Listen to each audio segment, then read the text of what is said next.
Ladies and gentlemen, boys and girls, dying time is here. That's right, we're talking about Orca on Animal Attacks April on Kill by Kill.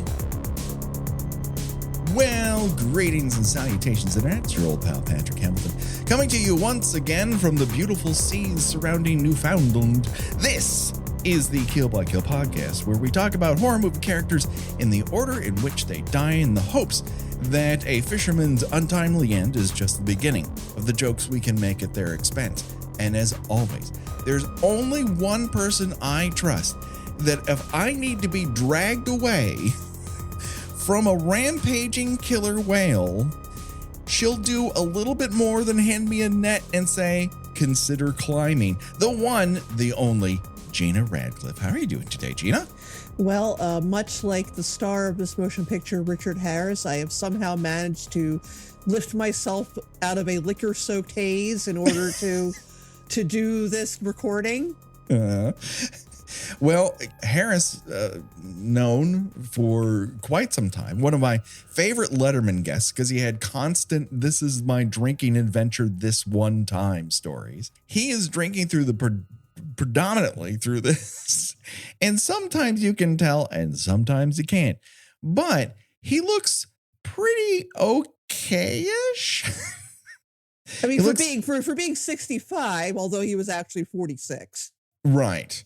That it's a rough 46. That being said, very handsome man. You look into his eyes, you kind of want to melt. Also, a complete fucking idiot in this movie. Yes. Now, I don't want to scare you, Gina, but we are not alone. That's right. We have a special guest. You know him as a podcaster and writer whose latest graphic novel, Youth Group, will be available very soon. The one, the only, the returning champion, Jordan Morris. How you doing today, Jordan? Hi, everybody. It's great to be back to defend my title that I didn't know I had.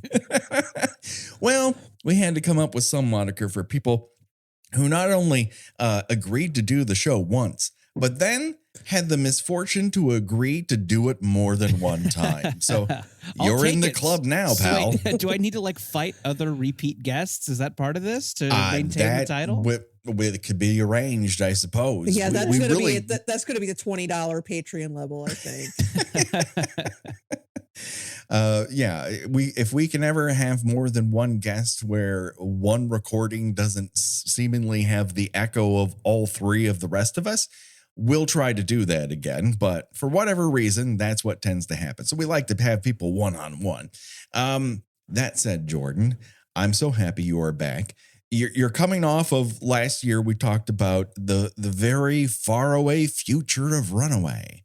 And now we're talking about a Jawsploitation movie from 1977. Had you ever seen Orca before we condemned you to watch it? I didn't think I had seen it, but while I was watching it, certain scenes, I had some deja vu. So yeah, maybe I did see this at a certain point or caught a little bit of it on cable. Cause yeah, there were images from it that I felt like I knew, so yeah, but the plot all seemed new to me. All the characters seemed new, but just some stuff that happened seemed familiar. So yeah, I don't know. I don't know if I looked up clips of this for some reason.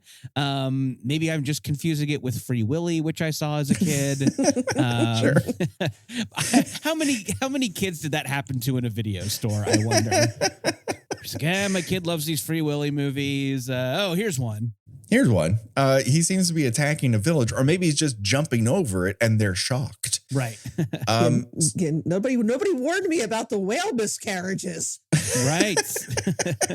Yeah, that's not the kind of Willy you want to free in the middle of this movie. And yet it is something that absolutely happens. I can't say that I enjoy Orca, and yet there are moments that are so gonzo and so bonkers. I understand the appeal for some, and there's a small cult around this film. I mean, consider me in the cult. I had a blast watching this movie. It is like, it's insane. I kind of felt like I knew what I was getting into. I'm like, okay, they're going to do a Jaws ripoff. It's 2 years after Jaws. And, this will be the whatever, like Hammer horror version of Jaws, but they just sub in a whale. And it is that, like, right. But it's so much more. It really like amps up the like psychological torment. There are some insane visuals. The whale miscarriage that we mentioned is out in front. And I don't know. The whole thing has a very like almost cute homemade quality to it. Like things are janky in this very cute way, to where it does seem like a film school project or something instead of like a low budget movie. It's like, okay, well, how do we do a whale? We'll, I don't know, throw a fiberglass dome over a boat and paint it black and white. I don't know. It just like, it just seems like the whole community pitched in to make this whale movie. And I don't know, I kind of loved it. Right. I'll make the costumes. My uncle has a barn. Right. We'll get an iceberg that we can suddenly tip sideways and catapult a man into an iceberg. All things you pretty much know are going to happen in a killer whale movie. Oh, yeah. Gina, when was the first time you caught sight of Orca? I'm pretty sure I was a kid. My mother enjoyed this movie for reasons I wish I knew why she liked it. I wish I knew too. But I will say that obviously people understandably accuse us of ripping off Jaws, but then I would pose it that Jaws: The Revenge ripped off a lot from Orca. Because there is, you might be right. Because the as somebody in a film review of Orca originally described it, basically this is Death Wish, but with a whale. And I think that what they were trying to do was, sharks, they just work on instinct.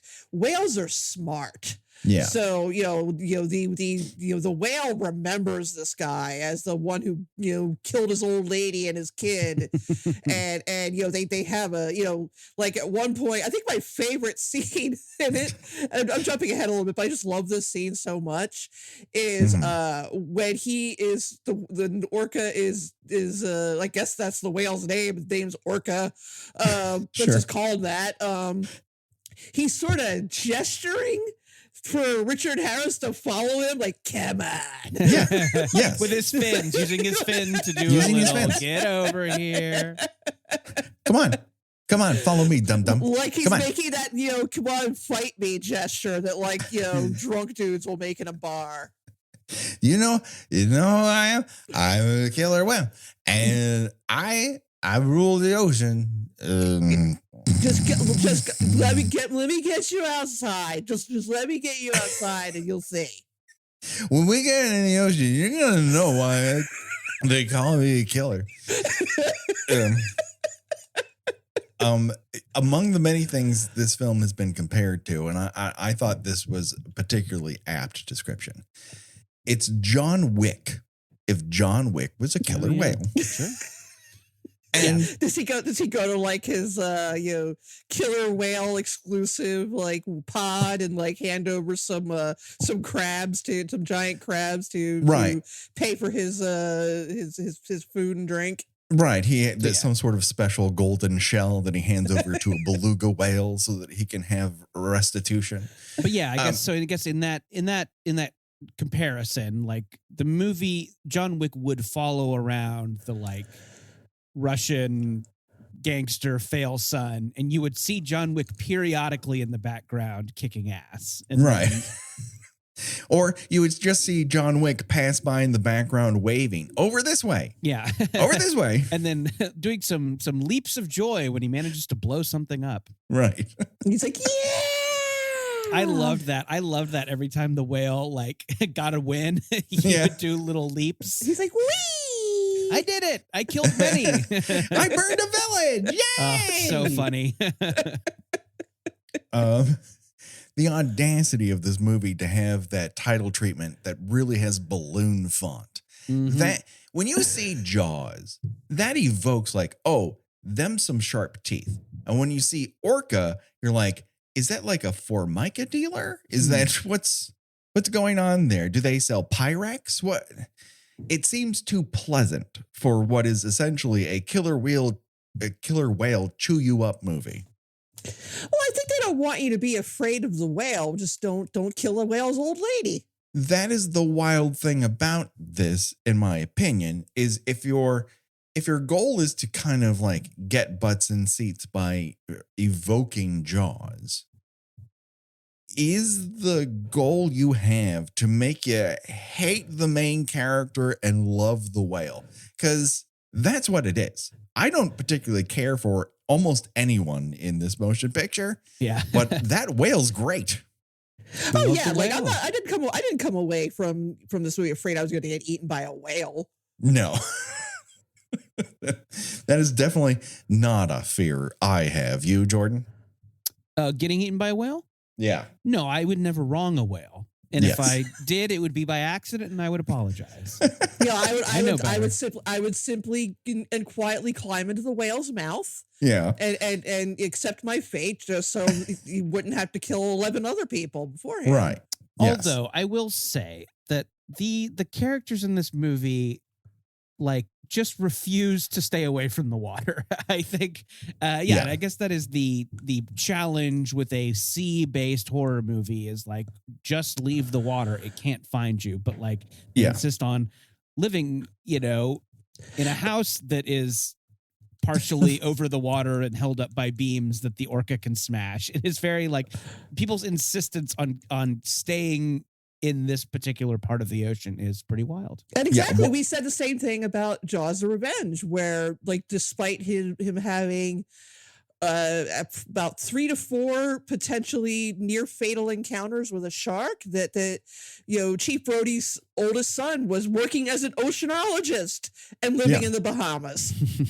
And keeps having close encounters with that shark. He's like, I got to go back down or I'll never do it. Perhaps never do it. I guess. That's I just okay. don't. Pick a desk job to do near the ocean. You don't have to go in it. That's okay. But yes, people's faith in wood when John Whale, as I'm going to start calling him, constantly busts through shit wood like a coffin flop, pre-show. He fucks up things made of wood. And yet Captain Nolan is like, I paid for this apartment over the sea. It's like, it's held up by wood. You've seen this whale fuck up wood now for 35 minutes. Perhaps trusting wood is out. This whale knows how to identify gas lines. Yes. And knows not only do you need to start spilling fuel, you need to light it somehow. If you keep banging on shit, eventually it'll light on fire. And then it does. And he's like, whee! Well, he left his souvenir Harley Davidson Bic lighter at home, so he had to make do. Sure. I think as we learn in the like info dump at the beginning, where our other main characters giving a orca whale lecture, that Mhm. they operate on a level that humans can't even comprehend. Like they don't even need language. They're like, Right. I love how much she's like juicing up orcas in that Yeah. in that speech to Oh, yeah, really yeah. let you know. Yeah, Like they're super smart and they remember.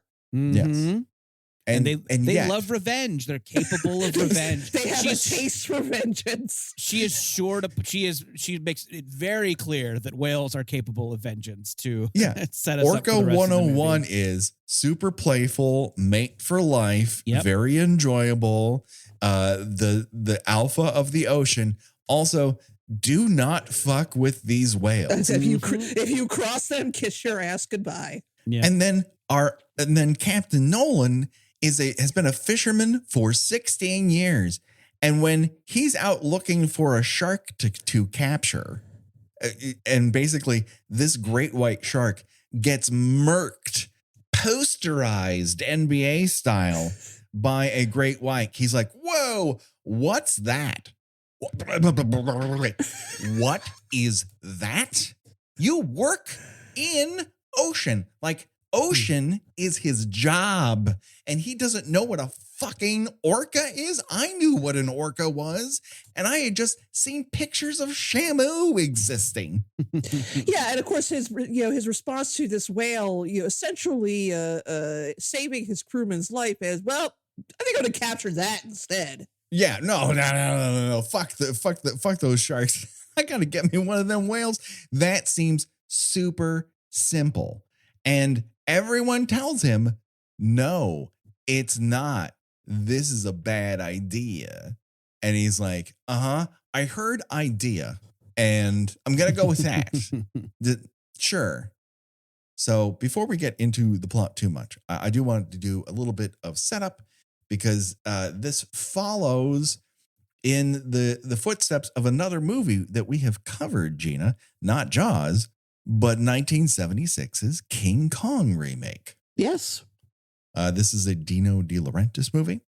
And so what explains this movie's existence beyond Gimme Jaws But Different is Dino looked at the returns for King Kong in 76. Then he looked at Jaws and said, I need to make me one of those. So my apologies to Italy. My apologies to all Italians.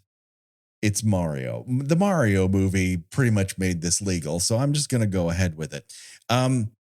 Now, King Kong made money off of its $24 million budget, and he had to deal with Paramount, and they're like, listen, maybe don't think so big as King Kong. Think a little bit closer.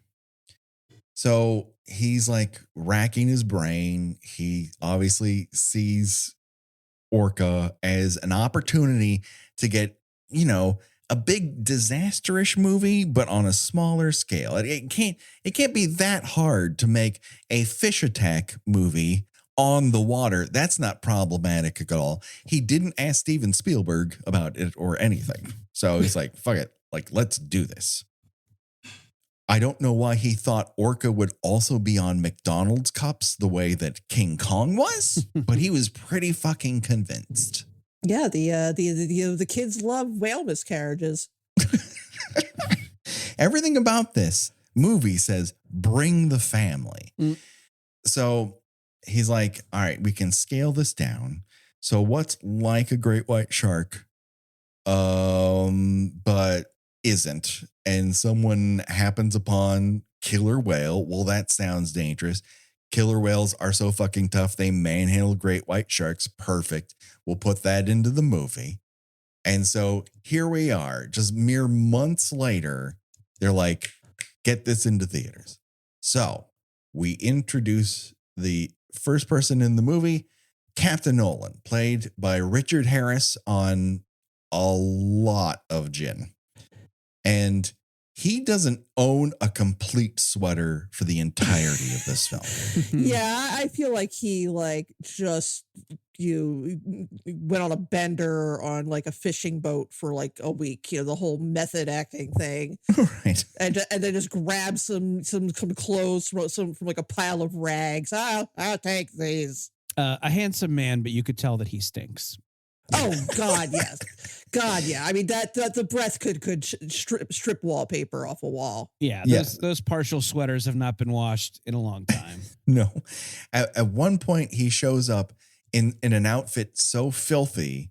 My note was, is he the rhythm guitarist for Dexy's Midnight Runners? Because it's just, he looks like an urchin everywhere, like a sea urchin. Yeah, I think the funniest bit of trivia in the making of Orca is that while in the middle of filming, he got wind of a tabloid story about his wife being seen out with another man, and was planning to leave the set to, quote, kill them. Wow. Did he learn nothing from the script of Orca? He too had a taste for vengeance. Revenge makes animals of us all. Sure, yeah. I don't think learn something and Orca go together. It's not really a learning opportunity based on every character in the film.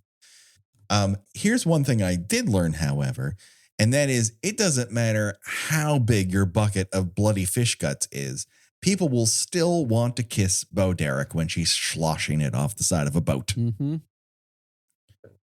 Just so that everyone knows, she is barely 19 in this movie. And I then started to look up, well, wait a second. She's married. When did this happen? Don't do that. It's full of terrible information you do not want to know about Bo Derek. I don't know how she survived it. I guess I'm into Ghosts Can't Do It now because her resume reads like a crime. Yeah. Oh boy. Yeah, and I'm like, you know, my whole time watching her, I was like, has she been kidnapped and put on this ship? Like, is she doing an internship? Yeah. What is she doing here? She getting college credit? Why is she on this ship? There's no way Paul, the guy that she's stripping, can be that good at the sex that you're willing to spend all day throwing chopped up fish guts off the side of a boat to somehow capture a great white shark. How? I don't know. It's one of these amazing plans we've often come across, Gina, where someone decides in a movie, I need a ... money. Exactly. I don't know how he plans to get a great white shark, a creature that has never lived in captivity. And he's like, what we just do is shoot it, haul it up on this boat, and something. Yeah. We're gonna sell it to the circus. Sharks literally cannot sleep because they have to keep swimming. How the fuck are you going to keep this shark alive? He has no plans and no one has given him any advice. He is just a fucking train wreck. This is the worst plan we've ever covered. And that includes the families that burned Freddy Krueger alive. Yeah, he's an experienced fisherman, but I am pretty sure he's only ever caught hermit crabs. He's got another plan in this movie, and I'm jumping ahead a little bit, but Sure, we're talking yeah. about this man and his plan incapacity. Mm-hmm. He when the whale is chasing him, he wants to get the whale off his back, so he makes a dummy of himself that dresses it in his clothes and puts it near the dock and just hangs around with a gun waiting to shoot it. It is so Wile E. Coyote. It is like, yeah, I was thinking it was like a Bugs Bunny sketch where, like, Right. he just like puts like a scarecrow with like his hat on it. mm-hmm. Like, you've been told over and over again, this killer whale knows what you look like. And he's Right. like, I don't know, flour sack? I look like a flour sack, right? And then when he's called on it by an actual Orca professor, and she says, this isn't going to work. Bringing a gun won't help you. And he's like, well, actually, what I was going to do was say, I apologize. Oh, I'm sorry. You're going to just apologize to this way? Why do you need a gun for that? Why do you need a dummy for that? Just start apologizing to this fucking whale already. Yeah. I'm just picturing an apology to a whale. Like, I am so sorry. I'm very sorry. I was trying to kill you, not your wife. I was shooting at you, and I was Listen, man, I didn't know she was knocked up. What do you want me to do? Yeah, right. I think this will go a little bit better if I pull out a ukulele. Strum, strum, strum, strum. I'm sorry, Killer Whale. Do you have a notes app? Can I share this with you? Are you on Bluetooth? How Right. can I apologize to you properly? If you were offended by the murder of your wife and child, I am heartily sorry. Sure. I have a lot of growing and learning to do. Oh my God. So, Nolan really deserves to die, but this great white gets murked by a bull orca in a way that's so explosive. You would think Muppets were involved in some way, shape, or form. And if you think, like, when that great white just gets body slammed, like in the WWE, like thrown off the cage into the Spanish announcer's desk. If you think that is gonzo, just you wait, because this movie has all sorts of ways for this whale to bounce you from here to the Bahamas before you know it. Yep. Now, as much as I found the shark from Jaws 4 roaring ludicrous, the great white complaining like a seagull who unsuccessfully tried to steal your sandwich is far, far worse. Yeah, and or like when the when the wife dies, it's like the orca's pet like, no, you son of a bitch. And even if they had pulled back on that, it's so heavily implied that's what the whale is saying that the whale might as well just say it. Exactly. Yeah.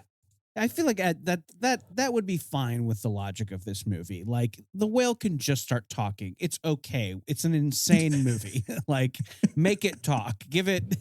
Who would do the voice? Sean Connery at this point, right? 1977. I think Liam Neeson giving the standard. I have a certain set of aquatic skills. That would be great. That would be great. Yeah. I have a certain set of gills. I know whales don't have gills, but come on, just go with me. It has to work somehow. On Orca, Liam Neeson, two things I know have giant penises. I think it all works. Sure. Speaking of which, we then meet Dr. Bedford, played by Charlotte Rampling, in a series of very complicated hairdos. She has incredible eyes. She's playing the smartest character in the movie, surrounded by complete fucking idiots. And of course, she still falls in love with him. Yeah. Does she? Yeah. Or is she, because do they ever actually sleep together? In my mind, I remembered them like falling into bed with one another. And I was like, oh, this is weird. Like no one who had any respect for their subject matter of killer whales would ever want to spend more than 5 minutes with fucking Richard Harris in this movie. There's that part at the end where she's in bed and she's like, let me keep you warm or something like that. And it's kind of implied that maybe she's trying to sleep with him. But yeah, there's no logical reason for her to hang around in this movie. It is wild. Every time she like got on the boat with them and at the end when they're going off on the like death march and she's like in voiceover is saying like, I went on the boat to study the whales. I'm like, why? Yeah, like this guy is an insane lunatic. He's only weird and aggressive to you. Yeah, it's keeping her in the movie is just like they have to do such wild gymnastics. Although they don't even really explain it. It's just like, yeah, she's hanging around them and she goes with them everywhere. Yeah, I would have liked some kind of explanation for what she's doing there. I mean, as close as we get it is at one point during that end half an hour journey. She's like, basically, I know that Nolan's going to get himself killed and this whale is going to kill him. But I hope that I can somehow mediate between the two. I'm like, how? So I won't, I'll just go along with him and support him. And then at the very last minute, maybe I'll try and convince him to not kill the whale. Although she like throws him a gun at one point, you know? Yes. So which he kind of doesn't catch. It's very close to not catching. Yeah. I just picture her like trying to talk to the whale. And then it's like that scene in Finding Nemo. Hey, you don't eat Richard Harris. That sort of thing. Exactly. This makes sense. So this we've made it very clear this is not a show about evaluating people's looks, but it must be noted that Dr. Bedford's class of students look like they live too close to a nuclear meltdown. There's some ragged 70s looks in this film. There's a couple of people, they just show watching her Orca presentation and you're like, I'd like to make them look a little bit better. Can you back the camera up a little bit? And the operator's like, how do you feel about Cleveland? That's I was like, they're the only like mistakes in this. They're the only people who seem like a little too real for a movie. And so Dr. Bedford has this whole big spiel about how orcas are beyond language. They don't really need to talk to one another, and yet every squeal they have contains so much information in it. And she's always like, what are they saying? What are they saying about me behind my back? I need to know.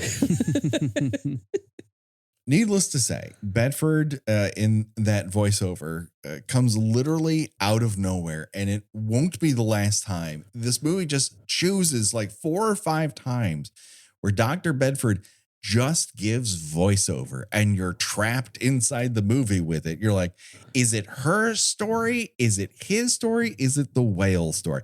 I'd much rather just hang out with that whale because that whale's cool. Yeah, I wonder like how much of this was like edited or reshot or cut out. It definitely seems like a movie that was really like chopped up because of this stuff that just feels like it doesn't make that much sense. Right. Yeah, I was gonna say the voiceover seemed like a last minute decision. Yeah, voiceover's doing a lot of work here. We're given a lot of transitional information. Like Nolan has dropped his ruse, his plan to capture a great white and now go after killer whales. And again, she shows up and tells him, this is fucking stupid. This whale is they are not to be fucked with. If like, there's no way you're going to capture them and be able to transport them to an aquarium. And he's like, thanks for the advice. 2 middle fingers. Is the bar open? It's like, she's like, listen, man, not many people know this, but a whale did JFK. Listen, there's one person on Earth who knows what happened to Princess Kate, and it's a killer whale. We can only decode their beautiful song. So, yeah, Nolan, his very, very smart plan goes very, very badly almost immediately. Like, it's just below Saddam Hussein is hiding weapons of mass destruction level of bad, but just barely. Well, you've got you have Mrs. Whale, let's call her. She's they hit her with the harpoon a couple times, and she kind of deliberately swims into the fans of the engine, which is not. I don't quite understand why she did that. But she's already grievously injured from that by the time they try to lift her up onto the boat. Which, again, how does this help your fucking cause? You have this now massively scarred and injured whale you've hauled up by the tail onto your fucking ship. And as soon as the whale is up there for 5 seconds, it's like, I'd like you to meet somebody, my fetus, plop on the deck, of which everyone is horrified. And then Nolan's like, let me get a hose. I'm going to take care of it. God, yeah. The movie is hilariously grim. I mean, this part in particular, this part is like so shocking, but like the movie's, I at one point just started to laugh at how grim it was. Like, you know, there's later on we see the whales like having a little funeral for this whale. And then we have Richard Harris's backstory where his wife and kid were killed by a drunk driver in a very similar scenario. I guess somebody hosed his kid off the street or something. Yeah, maybe. But my favorite shot is when it's like a close up of the whale's eye, and I think it's just like water pooling there. Right. But it does actually look like he's got like a single tear. The whale crying is very funny. Yeah, I don't know. At some point, I'm just like, okay, like this is tragedy camp, you know, like this is just high camp, but everything's tragic. And yeah, I don't know. I really like start to like, yuck it up. You're like, oh my God, and laughing at the same time. Right. It seems too outrageous for someone to have written this down and said, this'll work, and push the paper across to Dino De Laurentiis, and he's like, I can't read this. I believe everything. And just throw money at it. It is bizarre to the point where no one is just looking at this and going, we have to pick a lane. And the lane they chose is it's like 10 different movies, but they're all fucking ridiculous. Right. And part of that is because you're now spending equal time with humans and whales in the first 35 minutes. Mhm. There's just long sequences in which you're just watching real and fake whales frolic and then get used to that footage, because you will see that killer whale from Marineland over and over and over again. And they are trying everything they can to hide the fact that that whale is in a sealed tank nowhere near the ocean. But yeah, and also it does seem like, you know, our orca, the main character orca, is a lot of different orcas that they have stock footage of. Yes. His coloring and markings change pretty regularly. Yes. But yeah, I think the jank of this movie is something that I really liked. I liked the way in which it was janky. Yeah. So, you know, when watching this film, you basically spend like the rest of the 60 plus minutes hoping that Nolan is killed slowly in some kind of aquatic saw scenario. Mhm. And believe it or not, it actually delivers one of the more outrageous aquatic deaths I've ever seen. So after John Whale attacks Nolan's ship on the way home, John's he discovered slick, that 'cause whales are kind of slick. I don't know.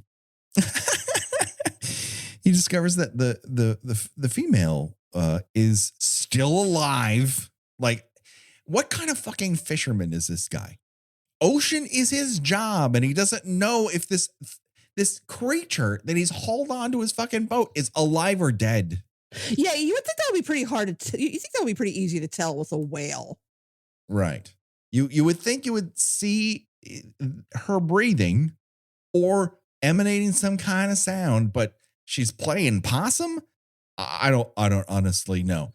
But the character who really discovers this is Keenan Wynn. And you're saying, but Patrick, if Keenan Wynn was in this movie, you would have mentioned it up until now. Honest to God, Keenan Wynn has 5 fucking lines.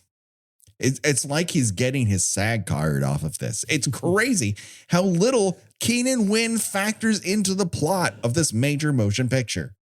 Well, you know, he's also the first one that John Whale takes out. Yes. And as Gina just alluded to, he's set up for real failure here, as Nolan's like, get out on that boom, way out over the ocean, cut that whale down, and then that will solve all of our problems. They do that, and Nolan's like, are you all right? And Keenan Wynn is about to say his 6th line when, of course, John Whale leaps out of the fucking ocean and grabs what, Gina, I'm sure you were happy to notice, was a very obvious dummy. Oh, yeah. And pulls it back into the water. Yes, yes. And as much sort of bloody water as you get to see, I'm not entirely sure that John Whale is actually eating these people or just mauling them and going, fuck you, and swimming away. Yeah, I think so, because I don't believe whales eat people. Right.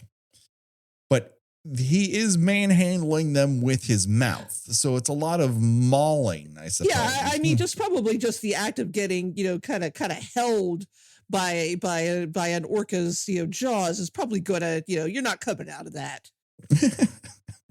No. Keenan Wynn is very much dead. R.I.P.D. Glad to have known you. So, just to make sure the audience gets it, John Whale captures Nolan's image in his eyeball like he's a whale iPhone, and then swims away, pushing his dying mate. And cue the love theme from Orca as we watch 2 fake whales push one another for a good 5 minutes. I would love to see a making of documentary about this movie. Like what are the fake whales? I just assumed they were kind of plaster covers for, you know, little motorboats, but yeah, I don't know. There's like, they really tried. It's not like they just built one whale and called it a day. They seem to have a bunch of different whales for different shots. I don't know. I appreciated it. They're putting in the time. This is a lot easier than how De Laurentiis had sold King Kong, where he's like, this giant robot monkey is going to walk on his own and destroy Met Stadium. And then when they got there, it could kind of roar and hold an arm up. There's like nothing to that mechanical monkey. Here, at least, John Whale can rear up. He can swim. You can see that fin. It works about as well as a fake whale can. And I guess it has this on Jaws in that, like, it's about a group of whales, and there's multiple different fake ones. So they had that going on. Yeah, and so John Whale knows exactly what to do. He's going to make sure that everyone in town knows that Nolan fucked up, pushes his dead mate onto the shore right outside of town. Like, does the sheriff want to do anything about this? You want to? I'd like to file a report, please. I'd like to see if Aquatic CSI would like any of this evidence, please. And Nolan sees this and goes, "Oh, shoot." That's about as big a response as you get out of him. He's just like in between drinking beers throughout a good portion of this movie. And of course, Dr. Bedford is there reading to the corpse of this whale that occasionally breathes. We haven't seen a corpse breathe like this in a little bit. No. I'm thinking Graduation Day is the last time we saw a corpse breathe this much. And this isn't a real corpse. This is completely fake. You can absolutely control that fake whale's breathing. And yet, and so Nolan does what I think anyone would try to do in this situation. And that is flirt with Charlotte Rampling in the hopes that will fix everything. So, you're a whale expert. I killed a whale. I know a whale. I killed a whale and her unborn child. I knew a whale. Anyways, nice hairdo. And what Nolan, a professional fisherman, doesn't know about sea life could fill every volume of an encyclopedia. It is stunning what he does not know about his job. I feel like every plot problem of this movie, I mean, not every plot problem, a lot of plot problems of this movie are fixed if you just have him introduced by saying like, oh yeah, I used to be a mechanic. I've been a fisherman for 1 week. And then he's just new. He just doesn't know. And he's trying his best. And he's giving some stuff a shot. At another point, we're told he's been fishing for 16 years under the tutelage of Keenan Wynn. So is Keenan Wynn to blame for how fucking dumb Nolan is? Or he could have been teaching him everything about the sea. And Nolan's like, I don't know, waves? How does this work? I think, they get up at 5 a.m. to fish. He's drunk by 7. Yeah. Yeah. Good for us. Another expert is introduced into the movie at this point. Meet Umlak. He is an indigenous professor here to tell Nolan he's screwed, and he takes it really well. And he even just does the job of being like the audience surrogate and being like, yeah, maybe just don't go in this water anymore. Yeah, I would suggest a landlocked state somewhere for you. Check out Iowa. Just go away. Later in the movie, he's like, you know what? My ancestors had a solution for something like this. They would take a whale skin and fill it with bird kidneys and livers, pee on it, and throw it in the ocean. And you're like, are you fucking with him? Because I like that you're fucking with him, because how would that help? Honestly, how would that help? And where am I going to find bird livers right now? Here, you can barely get gas in this town. Bedford tells him straight to his face, like, he saw you on the deck of that boat. And my question is, how the fuck does she know that? She wasn't there. This is a case where just like the characters have been watching the movie. Yes. I mean, we did this last week, Gina, with Jaws 4, where Mrs. Brody just starts having visions of shit she was not around for. Yeah. Like I said, I think that Jaws Revenge lifted a lot from this. I think so too. I did not know that when I ordered this month of Aquatic Attack April. Everybody's just recycling the same plot. These two movies would kind of be riffs on one another. I will say, pound for pound, this movie has more shots of Charlotte Rampling dressed like she's a kind of core member of G.I. Joe. She's wearing a lot of green in this movie, including one jumpsuit, which I'm not mad at, but honestly does not scream college professor. She's got a little of that. She's got a little bit of like, hanging out the ski chalet. Yes. And it's like, you don't really know how whale experts dress, do you? If she was an expert in avalanches in a movie called Avalanche, I would absolutely believe it. She just seems to have authority this way. But I don't think the movie is helping her here because she constantly delivers relevant information everyone would benefit from listening to. And then the camera cuts over to Richard Harris and he's like, la, la, la, la, la, with gin bottles stuck in his ears. We also get a scene in which when Keenan Wynn's body, and I don't know what they laid to rest, like his head and a random arm they found. He is having this service that no one but Nolan and Paul, his other helper, are in attendance for. And Nolan straight up asks this priest, like, hey, just between you and me, would I go to hell for murdering a whale? And the priest is like, yeah, kind of. You done fucked up. Everyone in town knows yeah, you killed that lady and you killed her baby, man. There's no coming back from that. Yeah, everybody is very pro whale in this. Oh yeah, they're just shooting him. Everybody in this town just shooting him hate daggers out of their eyes. And it's before the whale shows up and just blows up the entire fucking town. Yeah, there's a guy whose like job is specifically to like do not fuck with John Whale. It's a character who's never named, but I know from the credits is called Al Swain.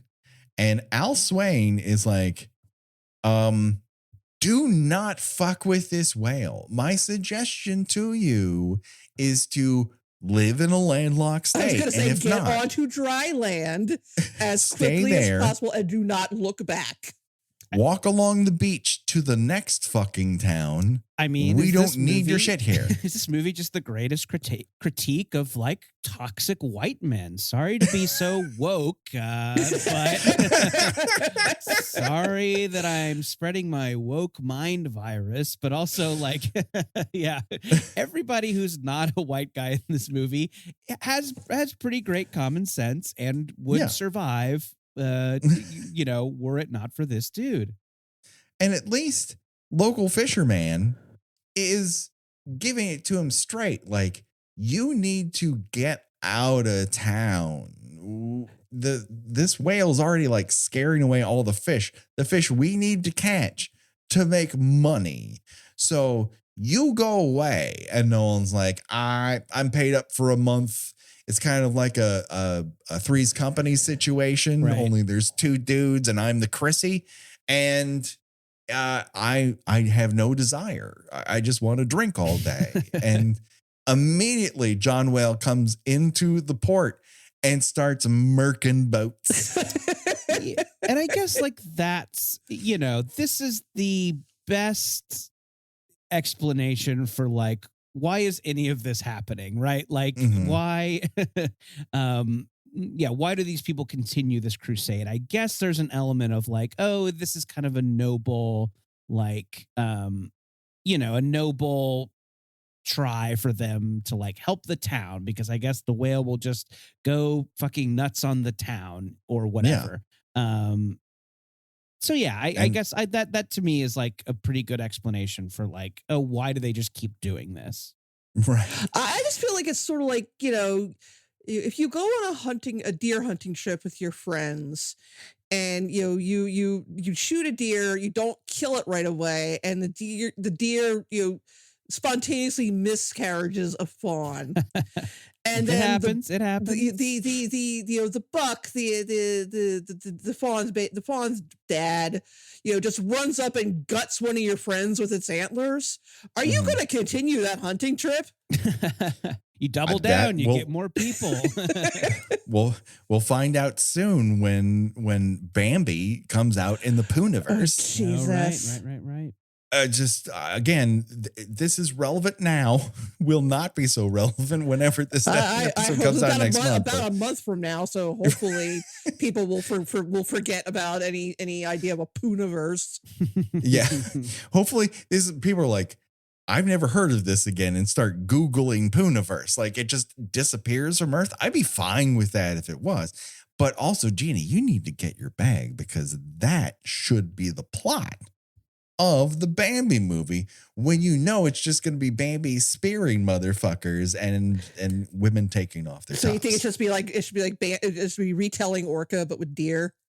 Yes, I think it should be like Die Hard, where they're all trapped in a very closed off forest with Bambi. And at one point he kills somebody and then scrawls on their shirt with his bloody antler, ho, ho, ho, now I have a machine gun. That's a fucking movie. Are we still before Bo Derek gets her leg chomped off? Because that part's hilarious Yes. too. Yeah, we're still before that, Okay. because we're in the build up to it. Right, Now, right, okay. everyone in town but Nolan had their boat sunk by this fucking whale. And they're like, don't you find that suspicious that everyone else's boat got sank but yours, because the whale wants you to go out on the water? And Nolan's like, well, again, I don't have to go out on the water. And then Charlotte Rampling is like, well, at a certain point, you're going to have to leave here. It's the only way off. Maybe you should educate yourself about whales. Here's a book. And Nolan's like, your life's work is stupid and you're stupid. Would you like to sleep together? He has no game. No. So yeah. That is the wildest logic leap in the movie, where people are just like, yeah, he wants you to go out into the open sea. Like, how do they know that? At least at some point we see the whale gesturing with his fin to like Yes. give us some The movie explanation. eventually confirms it that is exactly what this whale wants. That's when me, they that's first me. introduce it, it seems crazy. That's the funniest thing to me. Like, no, come on. Get over here, you old so-and-so. Get out here into the open sea so I can kill you. I mean, he might as well have been like hitting a piece of metal with his tail and spelling out something in Morse code. Right. Again, the movie's crazy enough. Just do that. We're fine with it. What would be fun is if they actually weighed them in Vegas, like they're eventually going to have a fight. Oh, yeah. Yeah. 6,000 pounds, John Whale. 140 pounds, a human scarecrow. No, Captain Nolan. A man who only eats gin. A man who cannot put on a ski cap properly. He does not have a complete set of any of his clothes. 25% of his body weight is shredded sweaters. And so, yeah, the local fish boss is like, hey, guess what? We're prioritizing fixing your boat so you can get your Irish ass out of here. You got a one-way ticket to John Whale's mouth. Bye-bye. And he's like, I don't really feel the need to do that at all. And so, yeah, Nolan goes out and makes a scarecrow of himself. It's so wacky. It's just the wackiest possible solution. He's like, I thought this would be funny. I don't know if it'll work. Crazier things have happened. And then the whale surfaces. This is out by some sort of jetty where there's a red warning light. And so John Whale surfaces and looks at Nolan, and the music goes ba ba ba ba. There's a full-on Beatrix Kiddo moment in this fucking movie with a whale. Oh, Tarantino loves this movie. He thinks this is better than Jaws. I was going to say he absolutely would have it. Try to argue that this movie is better than Jaws. Right. Because in Jaws, you don't care about what that shark thinks, but you love what this whale does. Mm-hmm. And it's kind of like, yeah, but also the rest of the movie. I mean, I'll grant you that one part is interesting, but also the lead character puts up a scarecrow to fool a fish he doesn't believe knows who he is. Listen, I know Tarantino says he's roping it in after the next movie, but I think he should just make a killer manatee movie that is all references to this movie. Yeah. But like a manatee that also comes out of the water and like robs a local casino or fucks up a local mob boss, something along those lines. Umlac. This is when he proposes. Then you can just get a whale skin, stuff it with bird livers, pee on it, and throw it into the ocean. Problem solved. And I'm like, thank you. I think you're fucking with me. It sounds like you're fucking with me. And I'm actually okay with it because more people need to fuck with Nolan. He is rock stupid.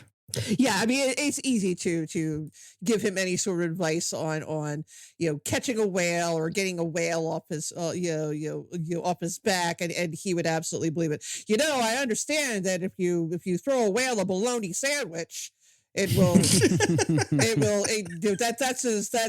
makes you even for accidentally murdering his wife. Yeah, wade out into the ocean. Bologna. If you can fry that bologna, great. He wants just deli mustard. None of that Grey Poupon shit. You just got to keep it simple. So most people do not bring a gun to tell somebody they're sorry. But Nolan does it. Yeah. I feel like that is exactly that. Richard Harris just took that out of a page from his own life story. Just like, yeah, Harris brought his own gun to set. He's like, why does the gun is not in the script? And like, you can't tell him you can't take it away from him.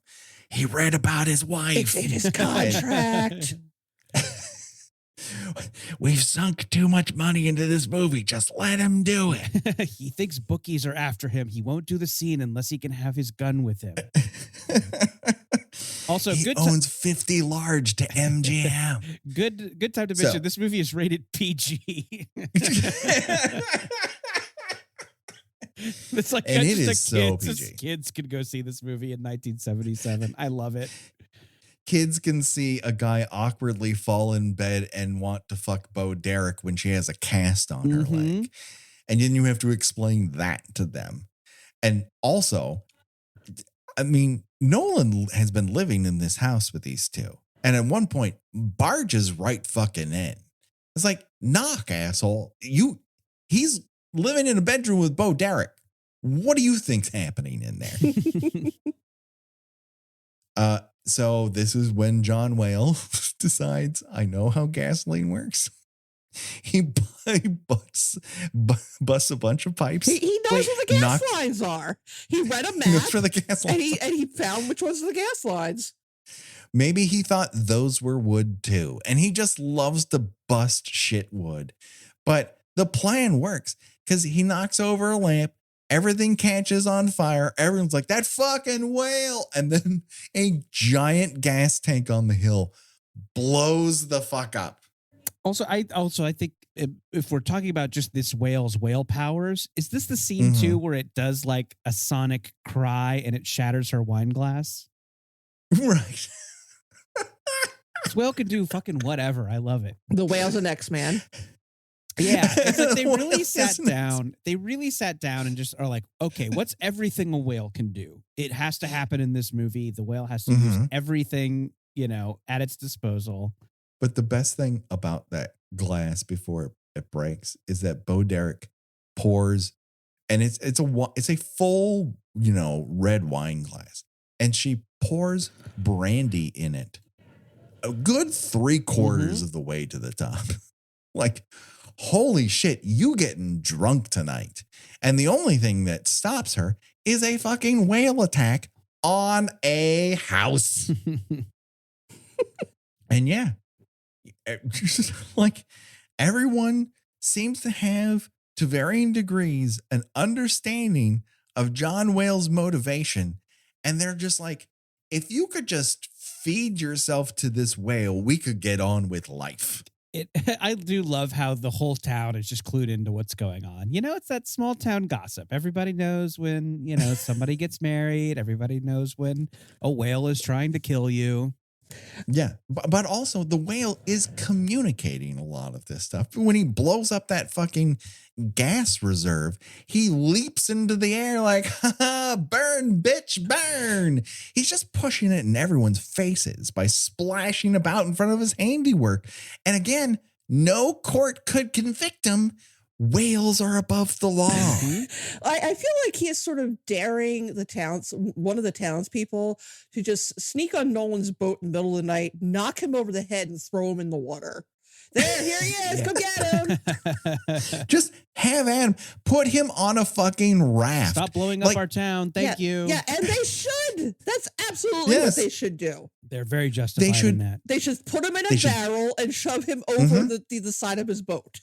Tie him to a bed like they do the camp owner in Meatballs, put him on a raft and shove him out into the fucking ocean. And when he wakes up, he's in that whale's mouth. Cover him with some fish sticks just for good measure. Yeah, just like tie a bell to him. I'm sure it'll all work out. You just get him out onto the fucking ocean and be rid of this guy already.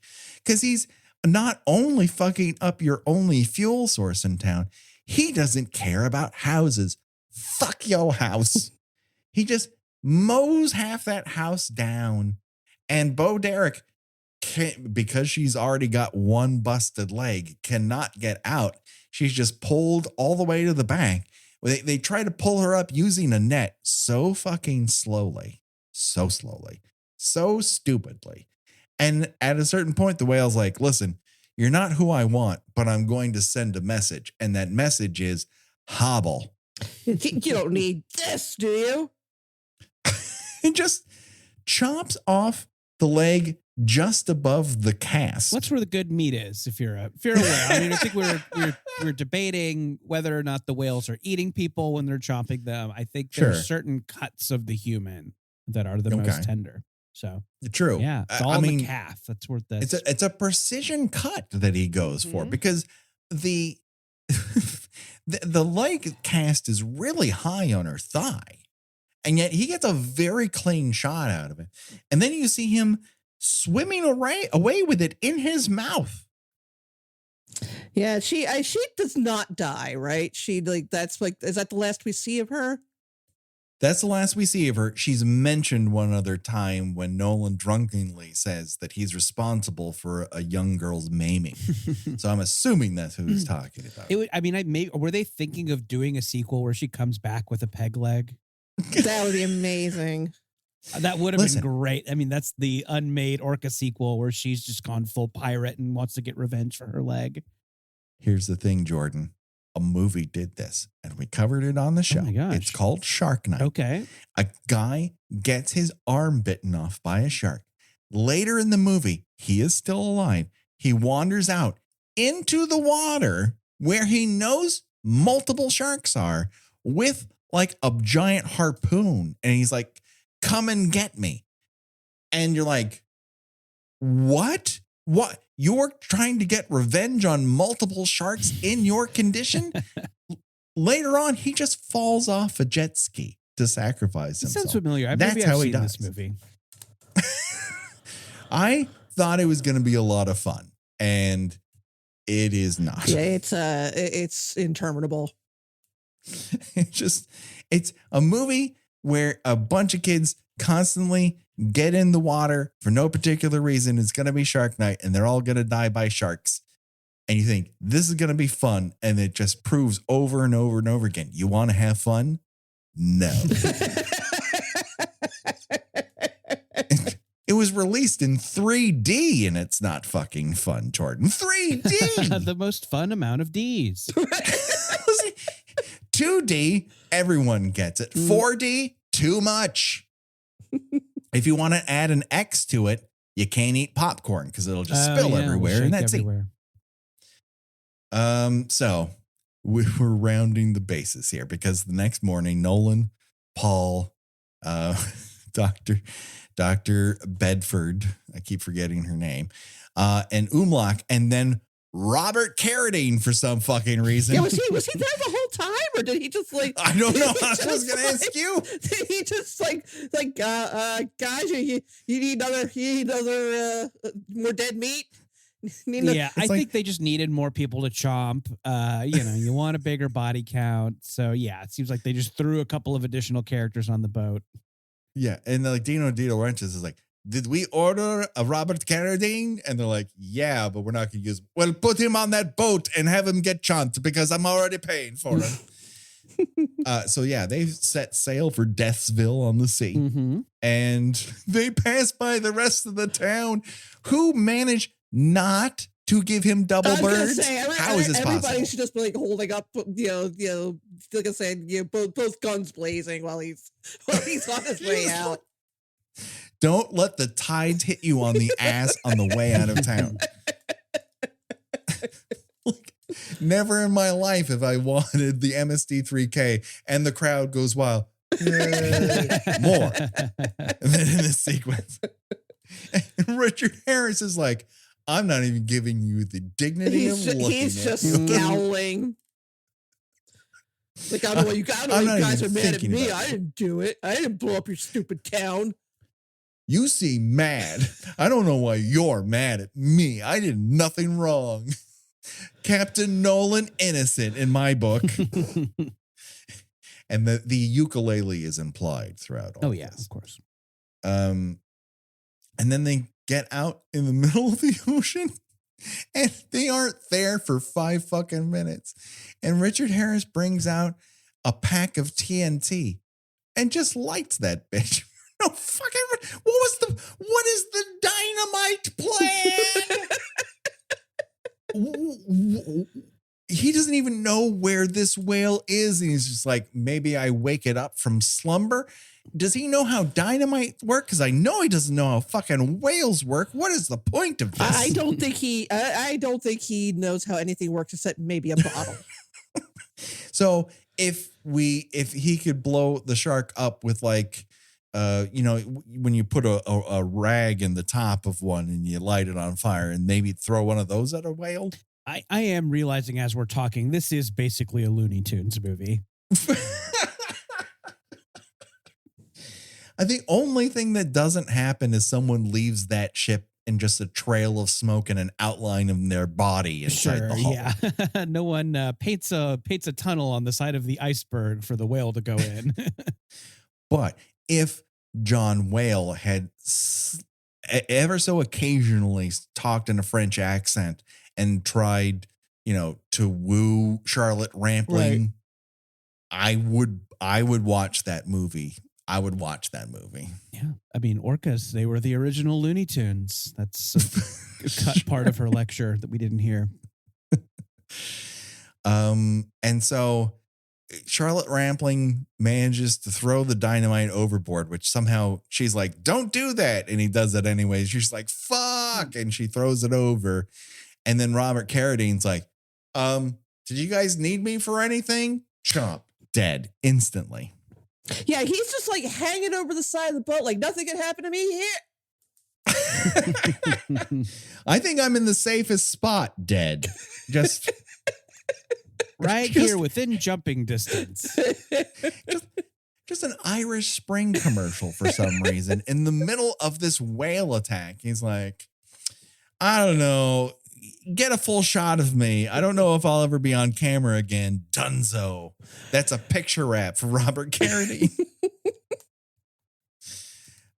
So yeah. Then a little bit later, Paul gets cut in half by John Whale when he's just trying to put a life raft into the water. This is when people start going crazy in the movie. And he's like, we've gone too far. We're too far north. We're running into icebergs. We just need to get in this life raft, everybody. It's like, that's a more vulnerable boat. And then to prove my point, the fucking whale jumps through it and kills his ass. I think at some point, Charlotte Rampling does say something to the effect of like, he lured you out here to drive you insane. And like, that is giving so much credit to the Orca, like for this plan, but it does seem to be true. People's decision-making is getting worse. He's getting crazier. Yeah. So I do think, that is the movie's like little way of explaining why everyone is just behaving so insanely. They just have whale chase madness. If only this movie had the courage to have Robert Carradine live long enough to look at someone chopped in half and going, the fuck is going on here? And then get chopped himself. But again, it's PG, so you can't say fuck that many times. Right. This is when the whale waves at them like, come on. Come on, dum-dum. This is a kid. Follow me into my movie. trap. This is essentially a kid's movie. You can't have someone saying fuck. And so they follow him into a trap. Paul gets killed. They run into an iceberg, and then the whale pushes a different iceberg into another part of the boat, essentially capsizing it. Not before Umlac gets crushed by falling ice for reasons. Yeah, I'm not sure why he's just like, oh, ice is falling. I better walk in. Cool. I better walk in that direction. I gotta see this. Oh, hold on. I got a Polaroid here. Wait a second. Hold on. Cheese crushed to death. Just like he was a smart character up until the point he absolutely isn't. Right. So if they all have ice madness, I guess. It's too cold. I'm insane. It's too cold. I went insane because there's too much ice. I keep driving in a direction. We're running out of gas. We've lost our one life raft. Look up at the ice falling on you. Dead dunzo. So Bedford and Nolan make their way onto an ice floe. And Richard Harris just starts shooting every time the whale breaches through the ice to no effect. Yeah, he's like shooting at his little blowhole. He hopes he's gonna like get a bullet in there and like it's gonna blow itself up or something. Oh, wait a second. I'm supposed to put in the air tank before I shoot him? Fuck. I mean, it'd be really great for considering how cartoonish this movie is. I mean, I would not have been shocked to see him pick up a comically large cork and like hammer it into the blowhole. And just mallet it shut like, ha ha ha. Breathe now, dum-dum. Exactly. The whale turns purple, becomes cylindrical and then explodes. I mean, that is more explainable than how the shark dies in Jaws the Revenge, Gina. That shark just blows up for reasons. Yeah, he does some sort of like Bob Fosse dance troupe, elegantly lifting up on his tail and kind of just politely walking into the stern. The cigarette is implied in Jaws the Revenge. But here, they find their way onto various places of the ice, trying to avoid jumping into the whale's mouth because that's the only thing that hasn't happened. And then the whale bumps an iceberg so hard that Richard Harris falls onto a very flat ice floe. And you're thinking, okay, I see here. Charlotte Rampling throws him a gun that he barely catches. Don't worry, it does not come into play. Because what happens is John Whale leaps up into the air and comes down on the far end of the ice floe, therefore causing it to tilt at 45 degrees until Richard Harris just spills into the water. You're like, okay, all right. Then we spend a couple minutes with just Richard Harris floating around, watching this whale surround him. He can do nothing. And the whale's like, hold on, I'm getting into position. Hold on, stay right there. Hold on. Then the whale gets Nolan on his tail and fucking catapults him into an iceberg. Just launches him like a cannon. It's like Angry Birds with a drunk Irishman. And he does not have multiple Irishmen to bring that iceberg down. He just launches him into that ice floe and is like, fuck y'all, and swims away as a helicopter approaches. Yeah, I loved this iceberg set. It did seem like they just made paper mache icebergs and put them out in the ocean somehow. I thought this looked really cool. I mean, it looks super fucking fake, and you can tell it is 100 degrees out, and they all have to wear winter coats. And everyone's sweating in the cold. No one's breath is being seen. It is bright as hell out. But yeah, I just kind of loved the ingenuity. Like, they didn't have to have the, the final scene in amongst icebergs, but they fucking did it. They figured it out. Yeah. Somebody's kid went to the craft store and got paper mache and made all those icebergs. I love it. Yeah.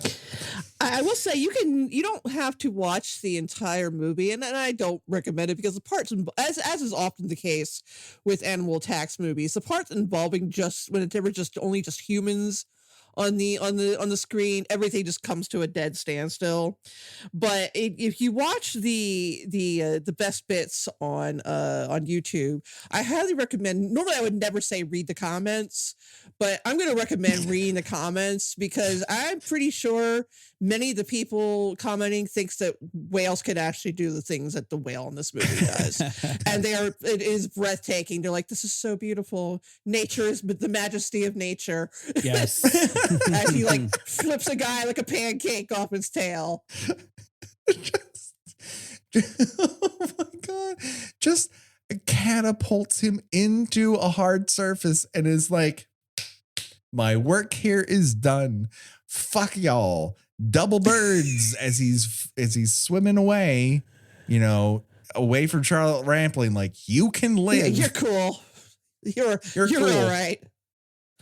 And then to add insult to injury, over the credits, and you're thinking, okay, it's an Ennio Morricone score. I'm going to listen to this. He's great. And then all of a sudden, someone starts singing. Not just singing, caterwauling. I mean, this song is just if you were to, what does 70s cheese sound like, Daddy? You would play them this song. What does 70s love theme cheese sound like? It is, I don't know anything about this song. I guess Ennio Morricone had something to do with it. I don't know who's singing, but it is so sappy. I loved it. I was just like, yes, this is the perfect cap off to this movie. Just so everyone is aware, this song has a title. We Are One. Mm-hmm. Yep.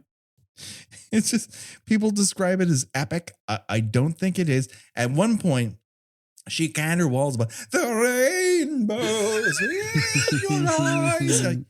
I just saw a man fly into an iceberg.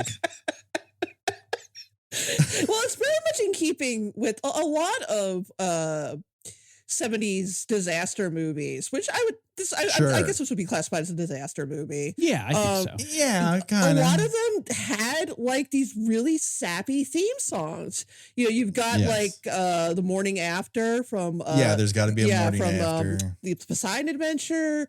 I think Yes. Airport had one. They all had these really oddly romantic sounding theme songs to them that really had nothing to do with the plot of the movie they're attached to. Yeah. And I need to sing a song to you all right now, and that's called Choose Your Own Death Venture. That's where we decide of the deaths in this film. If you were forced to die in one of those ways, well, which one would you choose and why? Forbid we have chewed by a killer whale a bit. Just a little. Snatched off the edge of a ship. Chomped in half. Crushed by falling ice for no fucking reason, or catapulted by tail into an iceberg. The boing sound is implied. And so, Jordan, as our guest, I choose you to go first. Yeah, I don't think you mentioned it, but I would want to be sprayed off the deck of a ship with a hose, like the Okay, like the baby. Sure. Yeah. Yeah.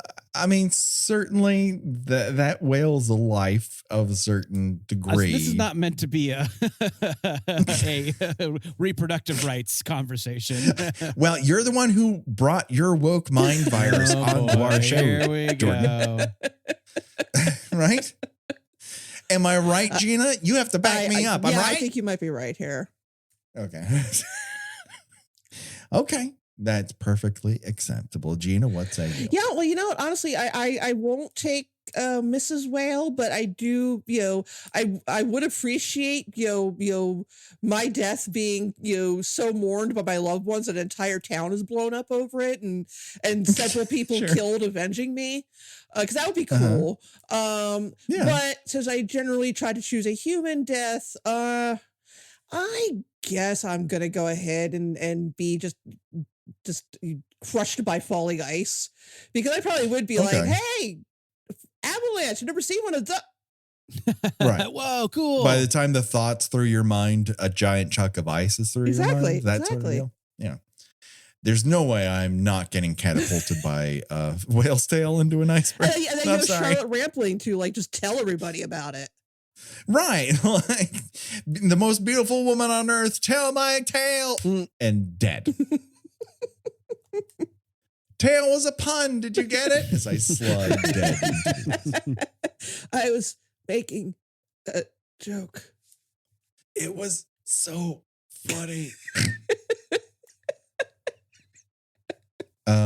Before we go, of course, Jordan, want to tell people everything you got going on right now. Oh my gosh, thank you so much. Hey, if you're listening to this podcast, you're probably a horror fan and you're probably a comedy fan. Great news. I've got a YA horror comedy graphic novel coming out soon, and you can pre-order it now. As we mentioned at the top of the show, it's called Youth Group, script by me, art by the great Bowen McGurty.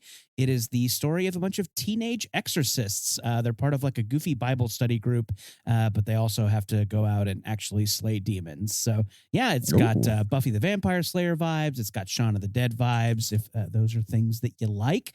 And we could really use your pre-order. You can do that at Amazon. You can do that at Barnes & Noble. Better yet, your local indie bookstore. There's a little website you can go to, bit.ly/youthgroupbook, bit.ly/youthgroupbook. You can see some of the art. You can see the great cover, and you can get all those pre-order links. So yeah, if it looks like a cool book, if it sounds like a cool premise, we'd love it if you throw us a pre-order. It really helps books. I don't really know why, but it does. So hey, for whatever reason, it's a metric for graphic novels and comic books where it wouldn't be so much for anyone else. But this sounds great. I'm running off to do it right now. Everyone should. I've been loving your stuff in other places, your Archie stuff as well. And you are a podcasting legend. People should be supporting what you're doing out there because it's good. Thank you. Stuff. I appreciate it. And yes, definitely appreciate people checking out the book. I'm excited about it. Yes, excellent. Gina, where can people find and hear more from you on these here internets? I write about television and movies at thespool.net. I have a Substack, GinaWatchesThings.substack.com. And I am on most social medias under Gina Does Things. Do it today. People, check it out. Of course, Josh Hollis does our artwork, and Revenge Body Memphis at bandcamp.com for this theme and all the remixes. And of course, go to our Patreon for excellent bonus content like bonus episodes, movie commentaries, and so much more. Rate, review us on your podcatcher of choice. It helps us be seen and heard by more people. If you like listening on YouTube, guess what? We're there now too. It's weird. I don't understand it, but someone thought it was a good idea, and so we're there. And that just about does it for now. But don't worry, folks. More aquatic attacks are forthcoming, and the body count will continue. For myself, for Gina, and Jordan, bye-bye, everybody. Bye.